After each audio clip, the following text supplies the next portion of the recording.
Johnny Mac is in the house. We'll bring him into the conversation, get a lot of Eagles things moving on today. Who's your breakout candidate this year, John?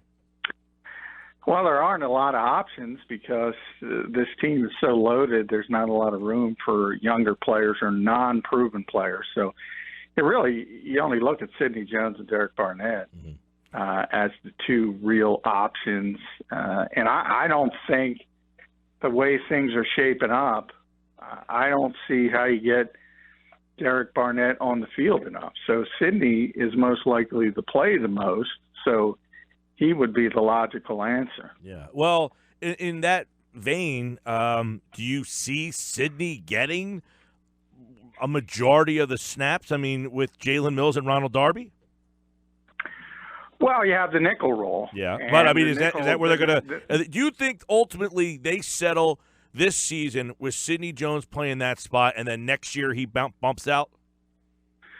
Yeah, I mean, let's put it this way. No matter how it shakes out, it could be Jalen Mills moving inside in the nickel situation, Sidney playing outside. Ultimately, he's going to get those 65% of the snaps or so of the third corner. Now, I don't know where he's going to play him. I think he's better suited to play outside, but you have a lot of issues. We've talked about them. One is Jalen doesn't really want to play inside, so that's part of it as well. Does Sidney? Sidney hasn't complained about it at all. So that's been the way it's been for the most part. And obviously, he's going to beat out Avonte Maddox, Devontae Ballsby, so you're going to try to get your three best players on the field. It depends how Jim Schwartz wants to go. But again, I think he's going to be in that 60 to 65% snap range. When you look at the drop-off then from Patrick Robinson, I mean, we think Sidney Jones might be a better player than Patrick Robinson, but you've chronicled many times how playing that position is different. They might have a more talented group, but do you think that they are going to have a drop-off in that particular spot on the defensive side of the ball? Yeah, I don't think there's any question. I mean, part of it is I think they would have had a drop-off if Patrick remained, to tell you the truth. That's how well he played. So that's part of it, and the fact that he had a career year. And as I said, he was the best nickel back in football. So are you going to have the best nickel back in football again? What are the odds of that from a guy who's never played the position? To me, those odds are not good. So I think whatever they do, and it might be different every week. I've said week one, it might be Malcolm Jenkins. It might be Sidney from there. They might convince Jalen Mills, look, you got to do this for the health of the team. No matter how it shakes out, that position is not going to produce as it did last year. It's almost impossible. That's how well Patrick Robinson played it. John, you wrote yesterday on 97.3 ESPN website, is time running out on Donald Pumphrey? We had Dave Weinberg from the Atlantic City Press on earlier. I asked him who's been most disappointing for him this year, and he said Pumphrey. What are your thoughts on him, and is this basically the end now with him not getting a chance to suit up tomorrow night against the Cleveland Browns? I think it's going to be really difficult. I've had this one conspiracy theory thrown at me that the Eagles like him so much they don't want to get him hurt. Pumphrey? Yeah. And I don't believe that. So the theory being that he's not going to play this year no matter what. But 2019, Darren Sproles isn't here any longer, and he was supposed to be the eventual replacement in that role. But from everything I get from the coaching staff, unless they're really, really good liars, I mean, they flat out said it's difficult to make the team if you're not able to play. Doug Peterson said it. Mike Gross said it. I think time is running out on Donnell Pumphrey. Is he saved possibly by the fact that Adams is hurt and Jones is not really giving you a chance? I mean, so do they go – last year they essentially redshirted him. It was like, all right, we'll have him kind of be the understudy for a year, and then next year we'll bring him back. Well, now he hasn't been able to show anything, but nobody else is really pushing him out of the way either. Yeah, and that's the only reason to kind of talk about it, because you're right. When I was doing my latest 53-man prediction, I went with Wendell Smallwood as the fourth running back because of his special teams value. You can make a case for all of them, even Pumphrey. Adams has, to me, is the best running back of that group, but he's been hurt as well. And he's had a very difficult time staying on the field. Missed the entire spring, re-hurt the foot, was out of practice, just returned on Tuesday. So no one has seized the job. And when it's all said and done, you know what? You might see all of them get cut, and the Eagles look to the waiver wire and bring in a running back from somewhere else. That's how unimpressive they've all been, with the exception of Adams. Adams is mainly due to injuries, and I would say he's a guarantee for the practice squad, but I'm not sure they want him on the 53-man roster. John, is there any doubts with Jason Peters that he's not going to be back to his normal self? I mean, he's not getting any younger, coming off another serious injury. Is there any skepticism that you've noticed around the team with Jason Peters? Well, there's no skepticism around the team, but there should be. There's no skepticism because they're all in awe of Jason Peters. I always say he's like the godfather of that locker room. They all speak with reverence about him, but he's 36 years old, and he's coming off another serious leg injury. And he's not a small guy. Jason can block out the sun. So when you talk about that frame, trying to carry an ACL now, repair the Achilles and the past, at some point, it's already rare, incredibly rare, for somebody that age to produce like he was producing before the latest injury. So you add in the age context. Ultimately, what I'm trying to say here, it's got to end at some point. Yeah. And it might end now. And the Eagles have good depth when you compare it to everybody else. I know this week everybody's going to laugh at that because Vaitai played so poorly.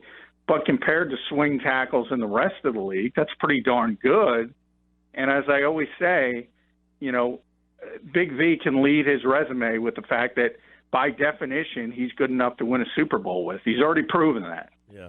So they do have solid depth. But, yeah, you have to worry about Jason Peters. Okay. I want to ask you this. I know at 97.3 ESPN.com, John McMullen has his pre-dress rehearsal 53-man roster prediction. And a guy on there, I got to be honest, I've never heard of. Who's Josh Perkins, and how is he making the team? Well, Josh Perkins is a tight end. He's actually had a really good camp, really good training camp as a receiver. But mainly I have him on there because Richard Rodgers is hurt. And I saw him walking out of the NovaCare complex yesterday with a giant brace on his right knee. So he got injured when he caught the touchdown. And Doug Pearson has called it week to week. I don't know if he's going to be ready for week one. So I think that kind of, as I said, when you look at that wide receiver tight end dynamic, and we've all said 6 receivers, it might turn into 4 tight ends, 5 receivers, at least early for a couple reasons. Rodgers' injury and the fact that everybody for that 6th receiver job, Bryce Treggs, Kamar Aiken, they're all hurt, every single one of them. Marcus Wheaton, all of them are hurt. So I think at least early in the season, you might see the Eagles keeping 5 receivers and 4 tight ends until Rodgers is healthy. And then you could put Perkins on the practice squad and bring up a receiver. I think guys like Greg Ward, Rashard Davis, they're going to be on the practice squad.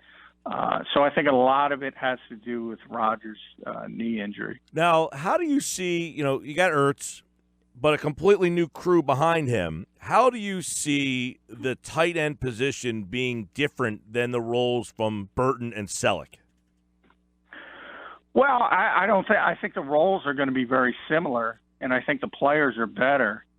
So I think, if anything, the Eagles, when Richard gets back healthy at least, it's a better group because Goddard's he's got a lot more skill than Trey Burton ever had, a lot more physical gifts. and Richard Rodgers is a better player than Brent Selleck. Now, people are going to scream about that, I know, because Brent's so well-liked. I'm not saying he's a better player than Brent in his prime. I'm saying he's a better player than Brent was last year, where Brent Selleck was not very good, and he wasn't the same player. And there's a reason he hasn't signed elsewhere, because he's a declining player. So overall, it's a better group, even though it's different. And we've talked about it a lot. If you're able to get Ertz and Goddard on the field at the same time, that creates some matchup problems. John, you had mentioned that it would be hard for Barnett to be a breakout candidate because he won't get enough snaps. Would that be a disappointment, or is that just an indication of how deep they really are at the defensive end spot? Well, I think it's an indication of how deep they are. And the fact that I think when it comes down to, and I talked about this a little bit yesterday on the show, when it comes down to actual games and you have to win, and you're looking to perform at the highest level, I don't know if I can put Derek Barnett on the field before Chris Long. I just can't. I mean, Chris was really good last year, and he fits this scheme really, really well. And Derek's still a young player. You're not going to sit Brandon Graham down if he's healthy. You're not going to sit Michael Bennett down. Fletcher's got to be on the field. So when you're talking about that nickel pass rush, of those 5 guys, who are you taking off the field? To me, there's only one answer, and that's Derek Barnett. And I ask if it's a disappointment because of his draft status, obviously, but do you think he will make an impact? Do you see him making any big strides at all? Yeah, I know. Well, I think part of it is the playing time. I don't know if he's going to have a better season than last season because he was on the field in those nickel situations. So some people might look at it as a disappointment. Mm-hmm. But, again, this is long-term. Next year, Brandon Graham, Michael Bennett are both in contract years. They might not be here, both of them. Chris Long will probably be retired. So all of a sudden, what's an incredibly deep position, well, Derek's now the guy. And then you're talking about maybe Josh Sweat stepping up. Yeah. I think if Brandon proves he's healthy, I think they'll get something done. But as you can see, there's going to be drastic changes come 2019 at that particular position, no matter what. And that's where I think Barnett really steps it up. I think it's going to be difficult this year because the Eagles are too deep. Yeah. Going through John's 53-man, there's another guy who I've never heard of. Can you guess who he is? I'm going to guess Leroy Reynolds. I actually have heard of him, but he's a defensive lineman. Who the hell is Bruce? Bruce Hector? Hector. Yeah, Bruce Hector is an undrafted guy who's he was the Eagles' top undrafted free agent as far as money spent. So he got the biggest upfront check to come here. So they liked him a lot, and he's completely outplayed Elijah Qualls. So as I explained, I think it sends a good message if you say it's about competition. And you understand it really doesn't matter who makes the team and who doesn't, because you're going to get the other guy through waivers, and he's going to be on the practice squad. So they're both going to be here.